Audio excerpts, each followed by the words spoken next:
वो केवल और केवल किसके ऊपर डिपेंड करता है? इनपुट के ऊपर। इसकी वैल्यू, कंट्रोल सिग्नल की वैल्यू आउटपुट से डिपेंड नहीं होती है।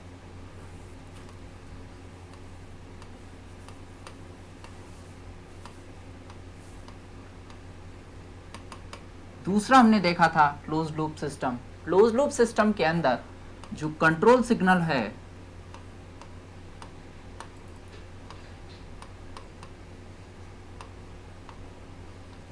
इसकी वैल्यू इनपुट के साथ साथ इसकी वैल्यू आउटपुट पर भी निर्भर करती है।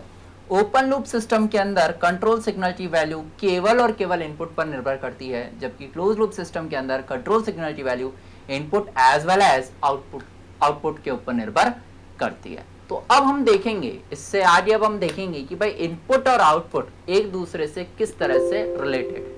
ठीक है, इन दोनों के बीच में किस तरह से रिलेशन मेंटेन होता है। तो अब हम नेक्स्ट देखेंगे कि what is the relation between input system, input variable और output variable. Next, transfer function.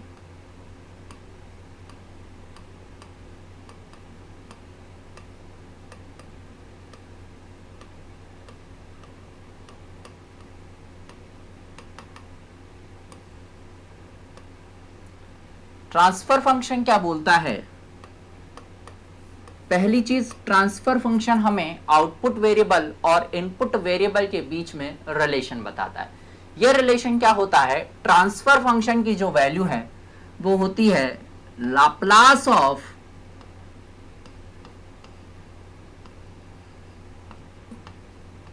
Output variable divide by Laplace of input variable.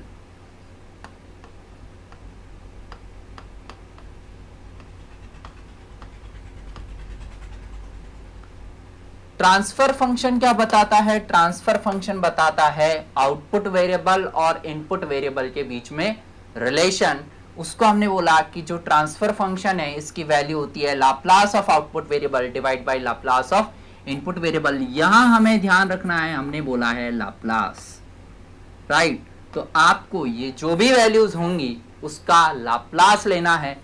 Laplace लेना है आपको आउटपुट वेरिएबल का, लाप्लास लेना है आपको इनपुट वेरिएबल का, और दोनों का यदि हम रेशियो निकालें तो वो कहलाता है उसका ट्रांसफर फंक्शन। ट्रांसफर फंक्शन निकालते समय हमें दो तीन बातें हैं जिनका ध्यान रखना जरूरी है।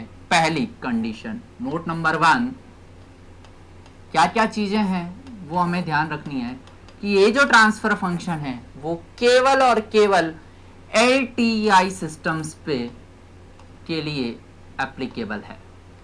केवल और केवल LTI सिस्टम्स के लिए। पिछली क्लास में हमने देखा था LTI सिस्टम्स क्या होते हैं?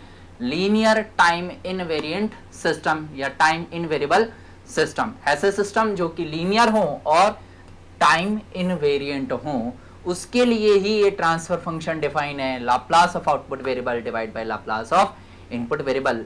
दूसरी कंडीशन क्या है कि जो इनिशियल कंडीशंस हैं उनकी वैल्यू 0 होनी चाहिए। इनिशियल कंडीशन 0 होने का मीनिंग क्या है इसको हम देखते हैं। देखिए, हमारे इलेक्ट्रिकल इंजीनियरिंग में हम मेनली 3 तरह के कंपोनेंट काम में लेते हैं। एक कंपोनेंट हम काम में लेते हैं R, एक कंपोनेंट हम काम में लेते हैं L, और एक कंपोनेंट हम जनरली काम में लेते हैं कैपेसिटर C। रेजिस्टेंस, इंडक्टर और कैपेसिटर, राइट। ये 3 जनरली मेन कंपोनेंट हम काम में लेते हैं। रेजिस्टेंस क्या है? रेजिस्टेंस कभी भी एनर्जी को स्टोर नहीं करता है। ये क्या करता है? एनर्जी जितनी भी इसके पास आती है सारी की सारी एनर्जी को कंज्यूम कर जाता है, राइट। दूसरा आता है इंडक्टर। इंडक्टर क्या करता है? इंडक्टर को एनर्जी स्टोर करने की प्रॉपर्टी होती है। इंडक्टर मैग्नेटिक फील्ड के अंदर एनर्जी को स्टोर करके रखता है।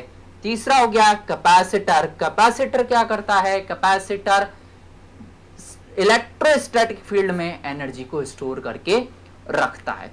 अब हम बात कर रहे हैं कि भाई इनिशियल कंडीशन से 0 होनी चाहिए। इनिशियल कंडीशन का 0 होने का मीनिंग क्या है कि जो इंडक्टर है और जो कैपेसिटर है इन दोनों के अंदर कोई भी एनर्जी पहले से ही स्टोर नहीं होनी चाहिए, पहले से कोई भी एनर्जी इनके अंदर स्टोर नहीं रहनी चाहिए।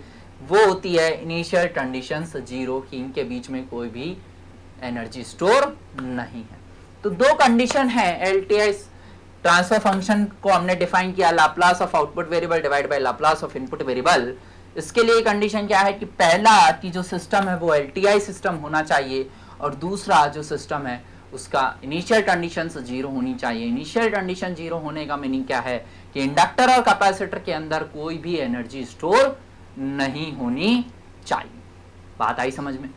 अब कोई यदि हमें सिस्टम दिया हुआ है, उस सिस्टम का यदि हमें ट्रांसफर फंक्शन निकालना है, तो ट्रांसफर फंक्शन हम किस तरह से निकालेंगे? पहली चीज Laplace of output variable divide by Laplace of input variable.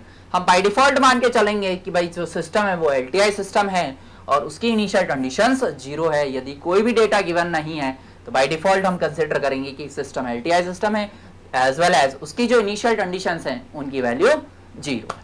ठीक है, अब हमें ट्रांसफर फंक्शन कई तरह से हमें क्या करता है, वो आपको ब्लॉक्स दे देगा, ब्लॉक्स देने के बाद में पूछेगा कि इसका ट्रांसफर फंक्शन क्या है, या फिर आपको एक ग्राफ दे देगा जिसको हम बोलते हैं सिग्नल फ्लो ग्राफ। उस सिग्नल फ्लो ग्राफ की हेल्प से हमें ट्रांसफर फंक्शन कैलकुलेट करना है। या फिर क्या करता है, वो आपको एक सिंपल सर्किट दे देगा। सिंपल सर्किट देने के बाद में वो आपसे पूछेगा कि इसका ट्रांसफर फंक्शन क्या है। बात आ रही समझ में? तो हम अब कैलकुलेट करते हैं कि भाई ट्रांसफर फंक्शन हम किस तरह से निकालेंगे। सबसे पहले हम बात करते हैं कि यदि कोई हमें सर्किटरी दी हुई है, उस सर्किट का हमें ट्रांसफर फंक्शन किस तरह से कैलकुलेट करना है। सी सपोज कोई सर्किट हमें दिया हुआ है। सर्किट क्या है हमारे पास?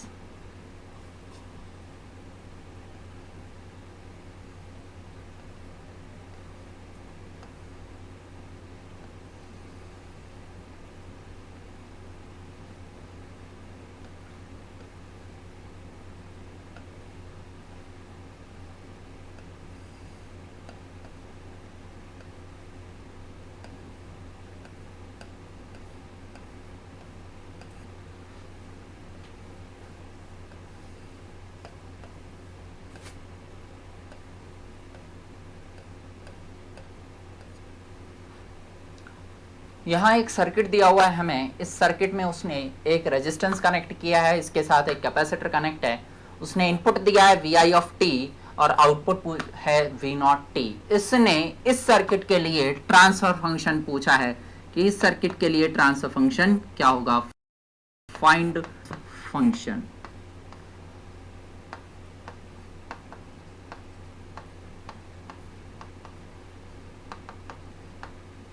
तो हमें पता है ट्रांसफर फंक्शन क्या होता है। ट्रांसफर फंक्शन होता है Laplace of output variable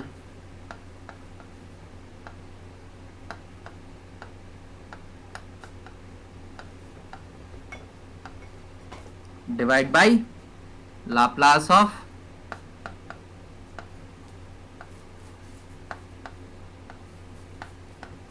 input variable. ठीक है, देखिए हमारे पास दो तरह के डोमेन होते हैं जनरली। एक होता है टाइम डोमेन और एक होता है एज डोमेन या लाप्लास डोमेन। बात आ रही है समझ में?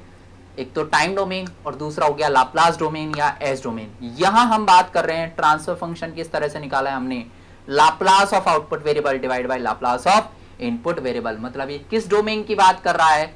लाप्लास डोमेन की। बात आई समझ में? जबकि ये जो क्वेश्चन है, इस क्वेश्चन में हमें क्या दिया गया है? टाइम डोमेन दिया हुआ है, V I of T V naught of T, right. तो ये हमें टाइम डोमेन दिया हुआ है, यहां हमें लाप्लास डोमेन में ट्रांसफर फंक्शन कैलकुलेट करना है। तो सबसे पहले हमें क्या करना होगा? सबसे पहले मुझे इस सर्किट को टाइम डोमेन से लाप्लास डोमेन में कन्वर्ट करना है। हम क्या करें? ट्रांसफर फंक्शन निकालने के लिए सबसे पहले टाइम डोमेन है, इस टाइम डोमेन को हम लाप्लास डोमेन में, लाप्लास डोमेन को हम एस डोमेन भी बोल सकते हैं, तो लाप्लास डोमेन में इसको या एस डोमेन में हम इसको कन्वर्ट करते हैं। तो टाइम डोमेन से यदि हमें लाप्लास डोमेन या एस डोमेन कन्वर्ट करना है तो हम किस तरह से इसको कन्वर्ट करेंगे? देखिए ये तो हुआ आपके पास टाइम डोमेन,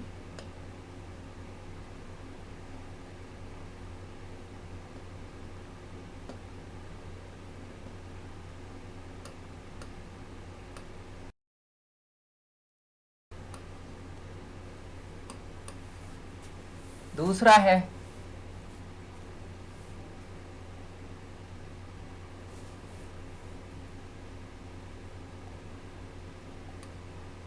एज डोमेन।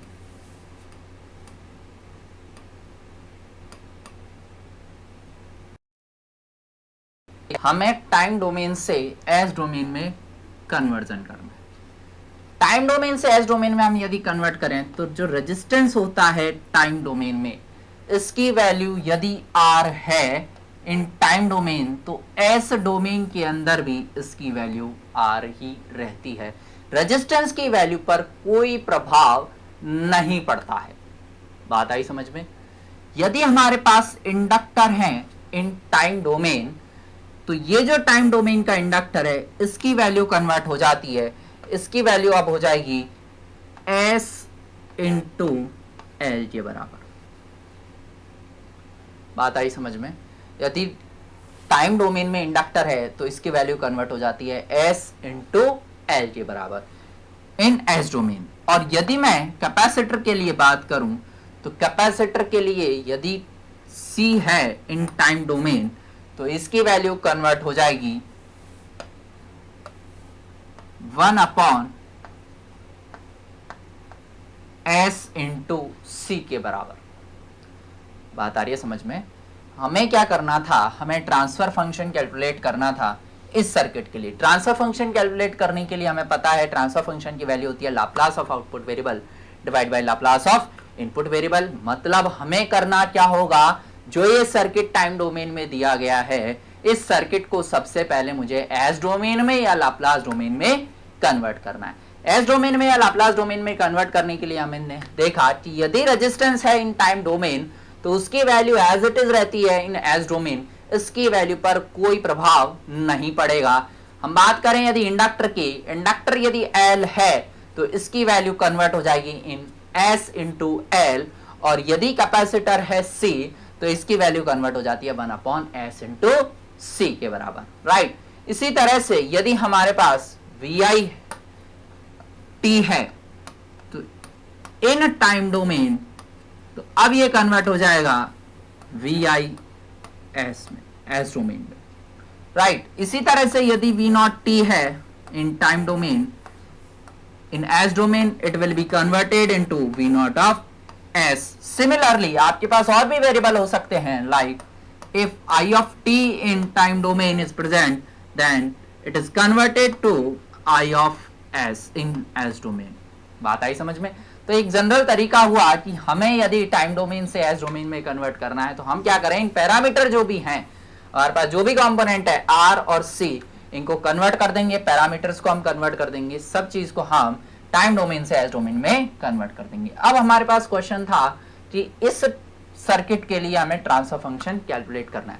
इस सर्किट में हमें VI of t time domain दिया हुआ है, V0T टाइम डोमेन दिया हुआ है, तो हम क्या करें, इस पूरे सर्किट को सबसे पहले एस डोमेन में या लाप्लास डोमेन में कन्वर्ट कर देते हैं। इसको अब लाप्लास डोमेन में यदि मैं कन्वर्ट करूं तो देखो क्या आता है,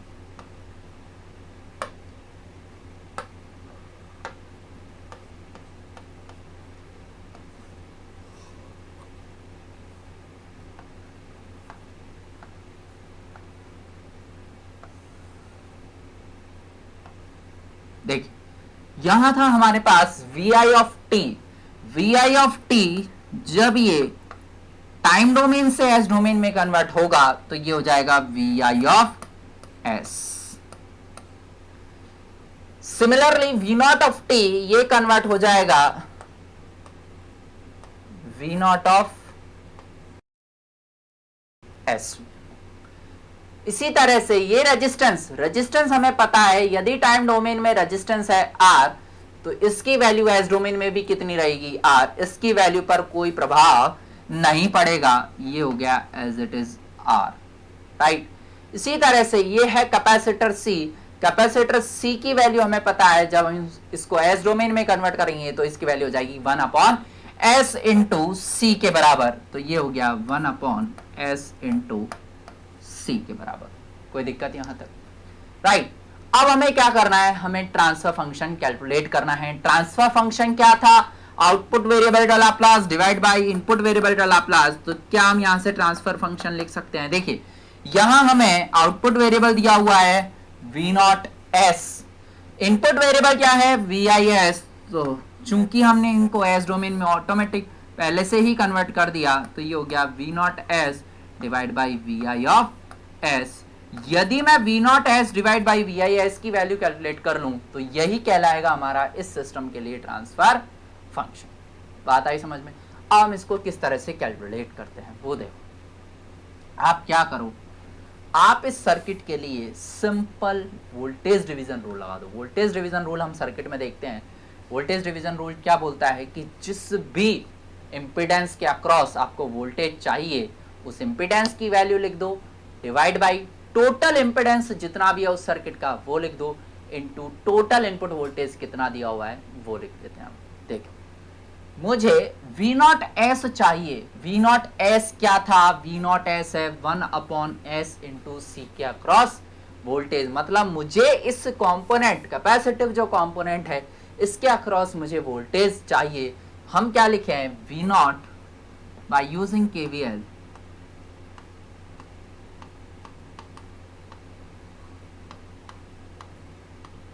V0S यदि मैं निकालूं तो V0S किसके अक्रॉस है इंपेडेंस? किस इंपेडेंस के अक्रॉस वोल्टेज है? 1/S इंटू सी के। इसको हमने लिखा 1/S into C divide by total impedance जितना भी है इस सर्किट का वो लिख देंगे हम। टोटल इंपेडेंस हो गया R प्लस 1/S इंटू सी इंटू टोटल इनपुट वोल्टेज कितना दिया हुआ है इस सर्किटरी के लिए? टोटल इनपुट वोल्टेज हमें दिया हुआ है VIS। यहां तक कोई दिक्कत? V0S हमें निकालना है। V0S था इस कैपेसिटिव इंपेडेंस के अक्रॉस वोल्टेज ड्रॉप। हमने क्या किया है? कैपेसिटिव इंपेडेंस लिख दिया divide by total impedance. Total impedance is R plus 1/S into C. This is total impedance into total input voltage. Total input voltage is VIS।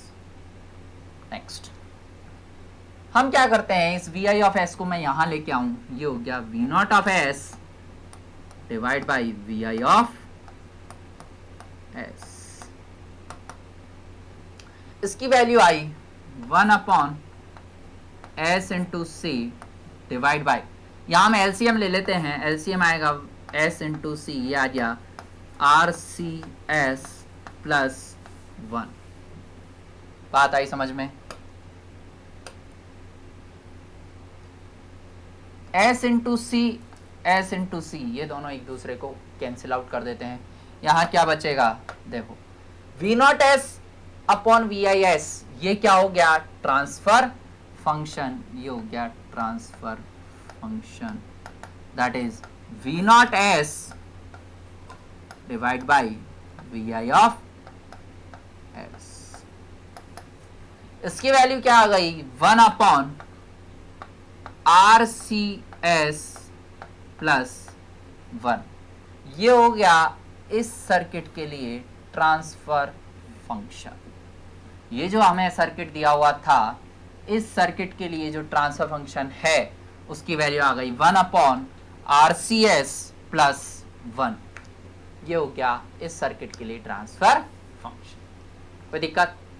Next एक और question हम देखते हैं।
इस सर्किट के लिए हमें ट्रांसफर फंक्शन निकालना है।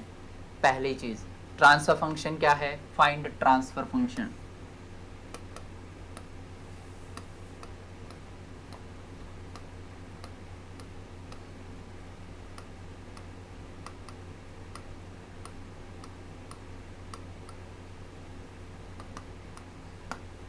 Find transfer function,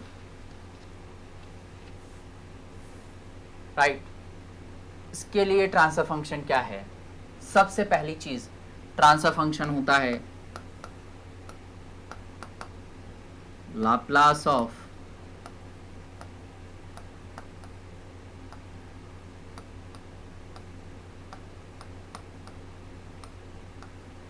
output variable divide by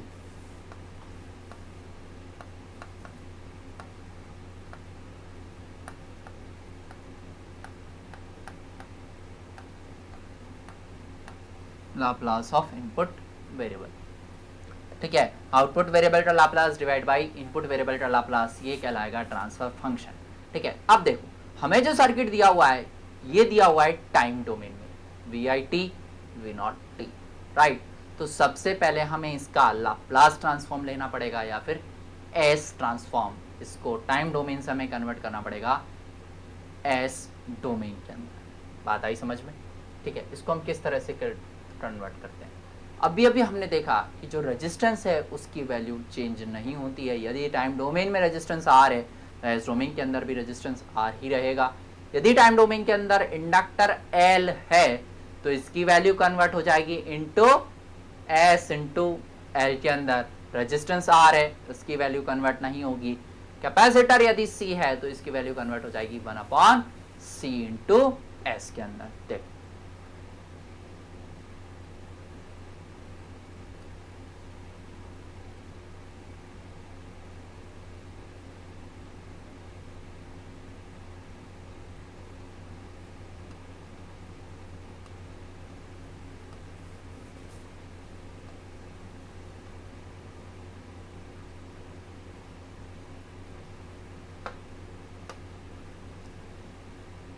ये रेजिस्टेंस आर है, ये रेजिस्टेंस भी आर ही रहेगा। ये इंडक्टर एल है, ये हो जाएगा एस इंटू एल के बराबर। ये रेजिस्टेंस आर है, ये भी रेजिस्टेंस आर ही रहेगा। ये कैपेसिटर सी है, ये कैपेसिटर हो जाएगा 1/c into X. V I of T ये आ जाएगा V naught V I of S, और यहाँ जो आउटपुट था ये हो जाएगा वी नॉट ऑफ एक्स। ठीक, अब हमें निकालना है ट्रांसफर फंक्शन। ट्रांसफर फंक्शन क्या हो जाएगा, Laplace of output variable. Laplace of output variable हो गया V naught S divide by Laplace of input variable V I of S. हमें इसकी वैल्यू कैलकुलेट करनी है। इसकी वैल्यू कैलकुलेट करने के लिए हम क्या करते हैं, सबसे पहले इस सर्किट को, वही हमारा जो पुराना रूल है जो कि हम सर्किट के अंदर पढ़ते हैं केवीएल, हम क्या करें इस पूरे इम्पिडेंस के अक्रॉस वी नॉट एस है, इसके अक्रॉस भी वोल्टेज ड्रॉप, इसके अक्रॉस भी वोल्टेज ड्रॉप, हम क्या करें ये जो पूरा सर्किट है इस सर्किट के अंदर हम वोल्टेज ड्रॉप निकाल लेते हैं। ठीक है, और वही हो जाएगा वोल्टेज वी नॉट एस के बराबर। तो इसको हम सॉल्व करने के लिए क्या करें, देखो ये दोनों जो ब्रांचेज हैं ये किस तरह से कनेक्ट है, ये पैरेलल में कनेक्ट है। हम इनका पैरेलल निकाल लेते हैं, पैरेलल कॉम्बिनेशन।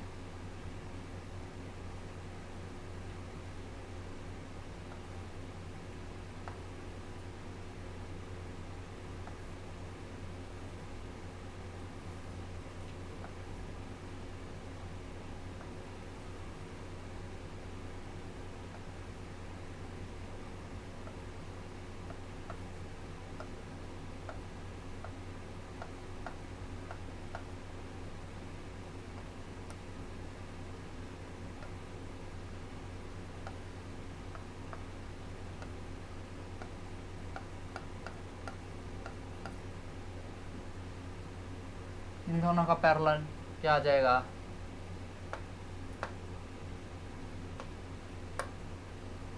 ये आ जाएगा आर इंटू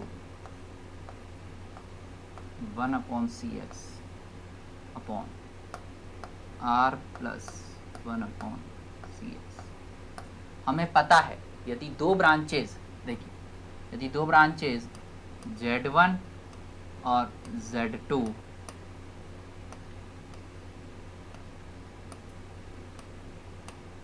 पैरेलल में कनेक्ट हैं तो इनका पैरेलल कॉम्बिनेशन आता है Z इक्विवेलेंट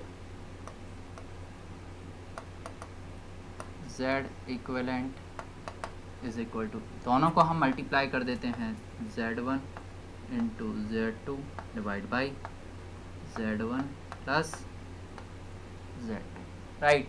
इसी तरह से हमने यहाँ किया कि दो ब्रांचेस थी पैरेलल में हैं R और 1/CS, दोनों को हमने मल्टीप्लाई कर दिया और दोनों को हमने ऐड कर दिया। इसको हम सिंप्लीफाई करते हैं, इसकी वैल्यू कितनी आती है,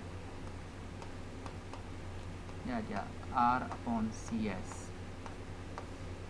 यहाँ हम एलसीएम ले लेते हैं, या RCS प्लस 1, CS और CS कैंसिल हो जाएंगे, ये बच जाएगा R/RCS प्लस 1। बात आई समझ में? मतलब हुआ क्या, ये जो सर्किट था हमारा, ये सर्किट अब कन्वर्ट हो गया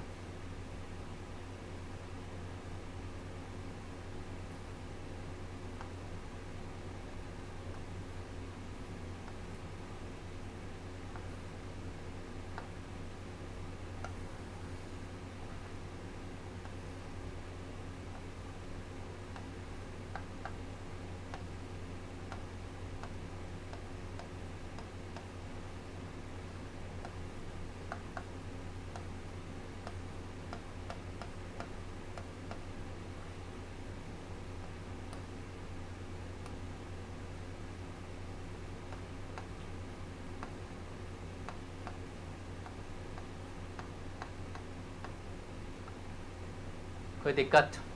अब हमें यहाँ इस पूरे कॉम्बिनेशन के अक्रॉस वोल्टेज है V0S, एक इम्पीडेंस है R, sorry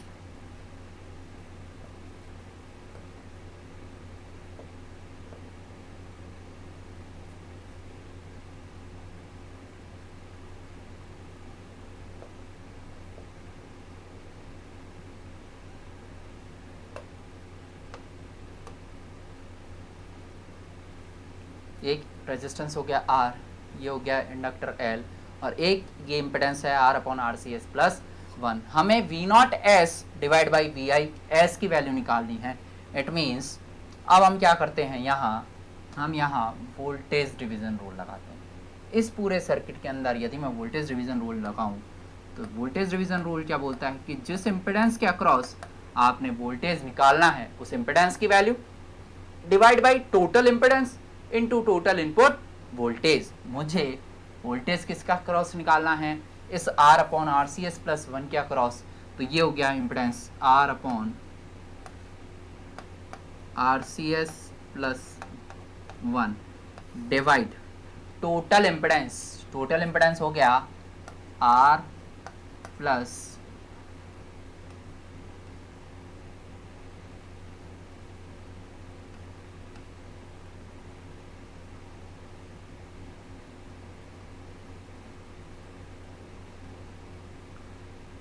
R plus S into L plus R/RCS plus 1 into total input voltage VI of S। बात आई समझ में? जिस इम्पिडेंस के अक्रॉस हमें निकालना था उस इम्पिडेंस की value divide by total impedance into total input voltage. मुझे क्या चाहिए, V0S divide by VI of S, और यही हमारा ट्रांसफर फंक्शन हो जाएगा V0S अपॉन VIS। यदि मैं लिखूँ, ये आ गया V0S divide by VI of S, ये हो गया ट्रांसफर फंक्शन। इसकी वैल्यू आ जाएगी, इसको सॉल्व करते हैं हम, R/RCS plus 1 divide by RCS plus 1 LCM आ गया, ये आ गया R plus S into L into RCS S plus 1 plus R whole divide by R C S plus 1, right. R C S plus 1, R C S plus 1, ये दोनों एक दूसरे को कैंसिल आउट कर देते हैं। ये आ जाएगा हमारे पास r अपॉन, इसको मैं ओपन करता हूं, ये आ गया R square C S plus R plus S square into R L C plus S into L plus R. ये आएगा हमारे पास टोटल ट्रांसफर फंक्शन। इसको हम सिंप्लीफाई करें, आर अपॉन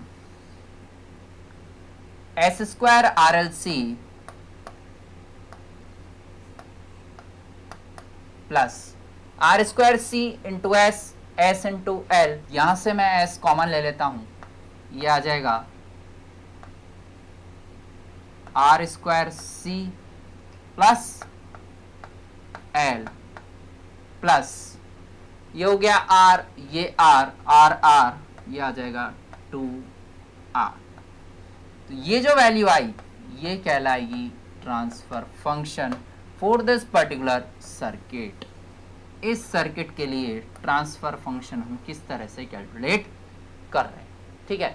तो अभी तक हमने क्या किया, हमने कुछ नहीं किया, हमने सिंपल जो हमारा सर्किट के अंदर केवीएल पढ़ते थे, हमने सिंपल केवीएल अप्लाई किया।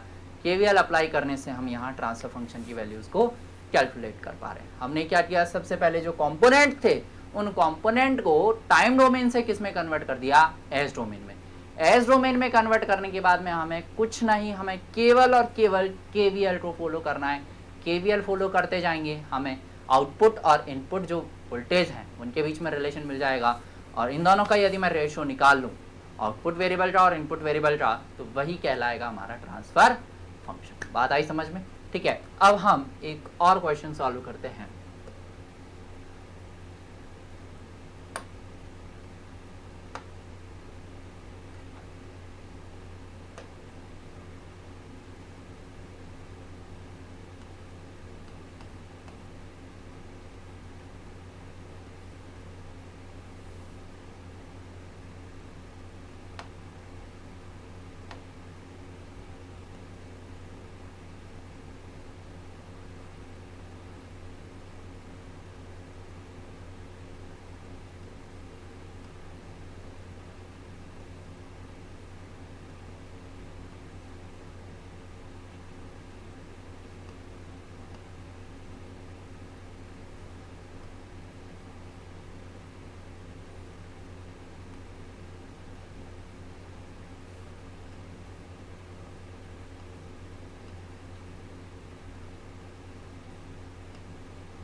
यहाँ ध्यान दीजिएगा,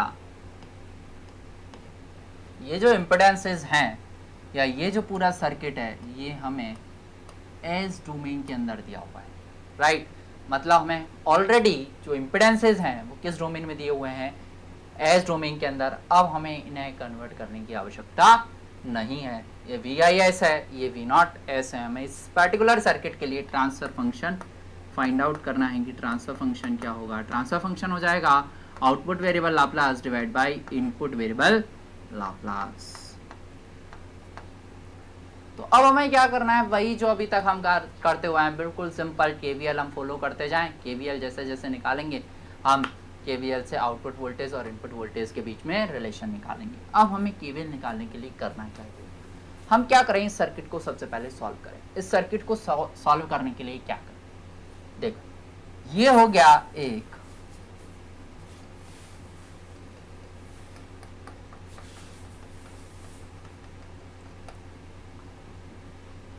डेल्टा कनेक्शन।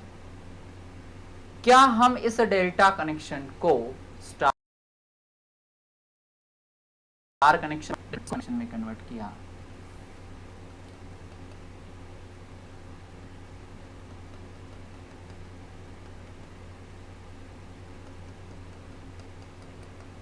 ये हो गया डेल्टा Z2, Z3 और Z4 का जो डेल्टा था ये कन्वर्ट हो गया 3 स्टार कनेक्शन में। इस इम्पिडेंस को हम बोल देते हैं सपोज ZA, ये हो गया ZB, ये हो गया ZC। अब हम क्या करें, ZA, ZB और ZC तीनों की वैल्यूज को हम कैलकुलेट करते हैं। तो हमें तीनों की वैल्यूज किस तरह से कैलकुलेट करें, देखो जब हम डेल्टा को स्टार में कन्वर्ट करेंगे तो जो ZA आएगा, ZA इसकी वैल्यू आ जाएगी Z2 into Z3 divide by Z2 plus Z3 plus Z4, right और नॉट? ZA इन दोनों के कॉम्बिनेशन से मिलकर बन रहा है Z2 Z3 divide by total impedance है Z2 plus Z3 plus Z4। Similarly ZB आ जाएगा Z2 into Z4 divide by Z2 plus Z3 plus Z4। Similarly ZC ये आ जाएगा Z3 Z4 divide by Z2 plus Z3 plus Z4। कोई दिक्कत?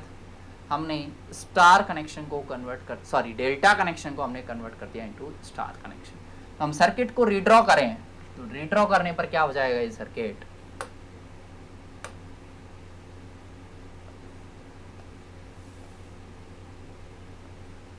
इस impedance को हमने बिल्कुल एज इट इज रखा है Z1।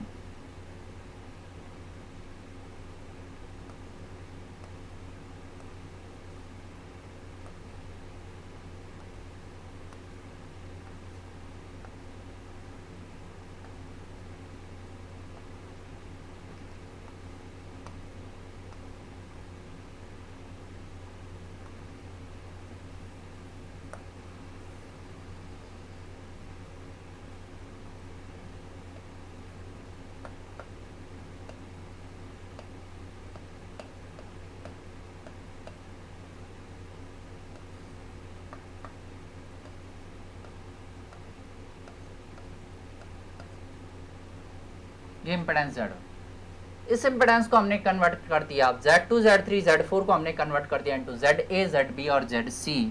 तो ये इंपेडेंस आ गए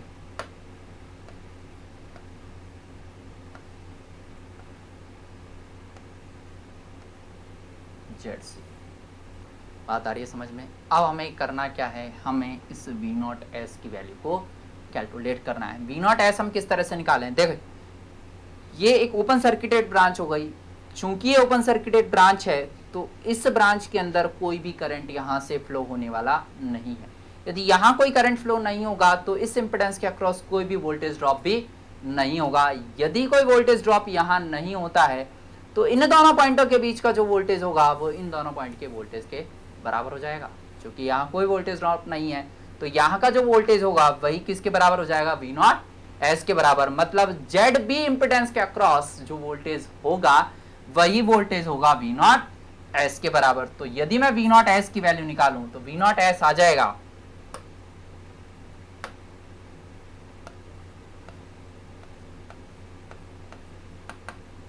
V0S किसके अक्रॉस इंपेडेंस है, ZB के अक्रॉस, ये आ गया ZB divide by total impedance क्या हो गया इस सर्किट का। अब देखिए सिस्टम में केवल और केवल ये 3 इंपेडेंस रह गए। चूंकि ये इंपेडेंस ओपन सर्किटेड ब्रांच है, यहाँ कोई भी करंट फ्लो नहीं होगा तो ये जो इंपेडेंस है इस सिस्टम से ruled out. Only 3 impedances are there, Z1 plus ZA plus ZB। बात आई समझ में? इनटू टोटल इनपुट वोल्टेज कितना है, VIS। यहां तक कोई डाउट? V0S हमने निकाला इम्पीडेंस ZB के across upon total impedance Z1 ZA ZB। ये ब्रांच यहाँ से रूल्ड आउट हो चुकी है क्योंकि ये ओपन सर्किटेड ब्रांच है, इनटू VI ऑफ S। मुझे वैल्यू किसकी चाहिए? ट्रांसफर फंक्शन की। ट्रांसफर फंक्शन क्या था? V0S divide by VI of S। ये वैल्यू आ जाएगी। ZA और ZB की हम यहाँ से वैल्यू रख देते हैं। हमने ZA और ZB की वैल्यू निकाली। ZB की वैल्यू ये है, ZA की वैल्यू ये है। हम इसको वैल्यू पुट करते हैं यहाँ, ये आ जाएगा।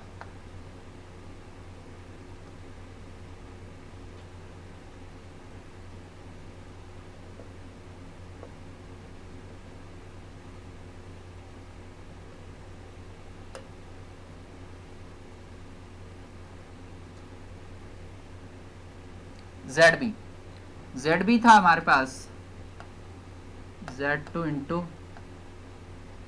Z4 divide by Z2 plus Z3 plus Z4 whole divide by Z1 plus ZA की वैल्यू थी Z2 Z3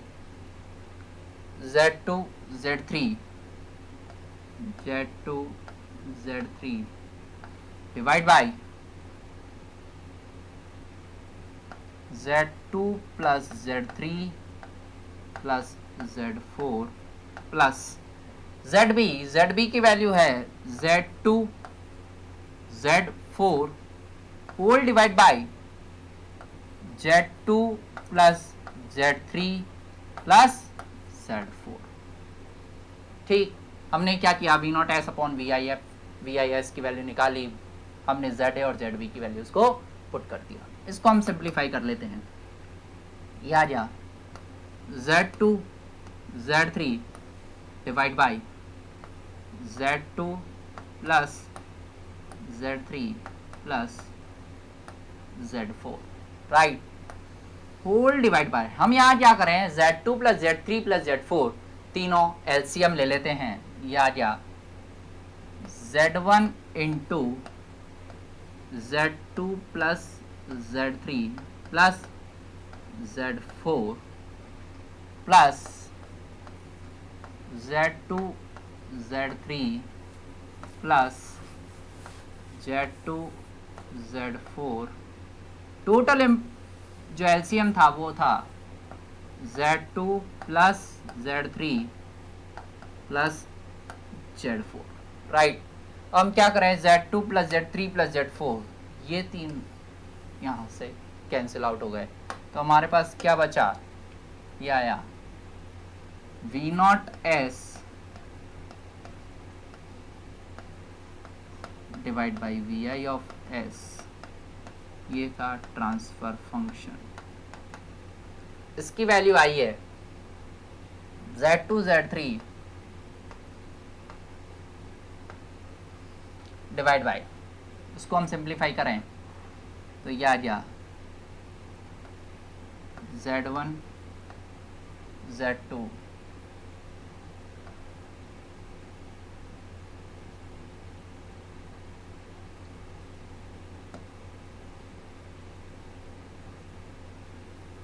इसको हमने लिखा Z1 Z2 plus Z3 plus Z4।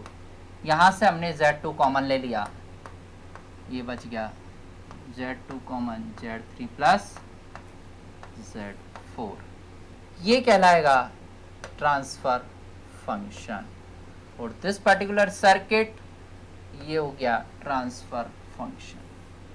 तो इस तरह से हमें जब भी सर्किट दिया हुआ है तो हम क्या करें? सिंपल हमारा जो KVL KCL रूल हैं उन KVL KCL रूल्स को हम फॉलो करते जाएं। जैसे ही हम उनको लगाते जाएंगे तो हमें आउटपुट वेरिएबल और इनपुट वेरिएबल दोनों के बीच में रिलेशन फाइंड आउट करना है, और वही रिलेशन का यदि मैं रेशो निकाल लूँ तो ये कहलाता है ट्रांसफर फंक्शन। इसको हम देखो, यहाँ हमने निकाला ट्रांसफर फंक्शन आया है इन दोनों का Z2 Z3 upon Z1 into Z2 plus Z3 plus Z4 plus Z2 into Z3 plus Z4। Meaning हमें क्या करना है? हमें इन दोनों वैल्यूज को सबसे पहले न्यूमरेटर के लिए मल्टीप्लाई कर देना है। ठीक है, ट्रांसफर फंक्शन देखिए, ट्रांसफर फंक्शन क्या आया है हमारे पास,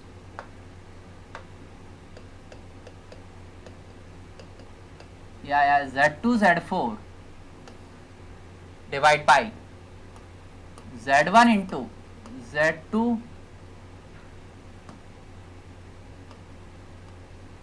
plus Z3 plus Z4 plus Z2 into Z3 plus Z4, यही आया है हमारे पास ट्रांसफर फंक्शन। मीनिंग क्या करना है आपको, सबसे पहले तो यदि इस तरह का सर्किट दिया हुआ है आपको, सबसे पहले आपने चेक करना है कि ये टाइम डोमेन में है या एस डोमेन में। यदि ये टाइम दिया हुआ है तो आप क्या करो, सबसे पहले इसको एस डोमेन में कन्वर्ट करो। एस डोमेन में कन्वर्ट करने के बाद में आपको करना क्या है, इन दोनों ब्रांचेस जो भी ये पैरेलल में हैं, इन दोनों पैरेलल ब्रांचेस को आपस में मल्टीप्लाई कर दो, डिवाइड बाय। डिनोमिनेटर के लिए क्या करना है, सबसे पहले ये इंपेडेंस लिया मैंने, इस इंपेडेंस को इन तीनों के एडिशन से मल्टीप्लाई कर देना है, प्लस ये इंपेडेंस लो, इन दोनों के एडिशन से मल्टीप्लाई करो। ध्यान रखना है कि जब ये सर्किट इस तरह से इस फॉर्म में दिया हुआ है तो आपको करना क्या है, इन दोनों को सबसे पहले चेक करना है कि ये एस डोमेन में है या टाइम डोमेन में। बात आई समझ में। इस तरह के सर्किट को हम इस तरह से अब सॉल्व कर सकते हैं। सर्किट के फॉर्म में यदि दिया हुआ है तो अब हम ट्रांसफर फंक्शन को इस तरह से कैलकुलेट करते हैं। बात आ रही समझ में, ठीक है। बाकी का हम अब नेक्स्ट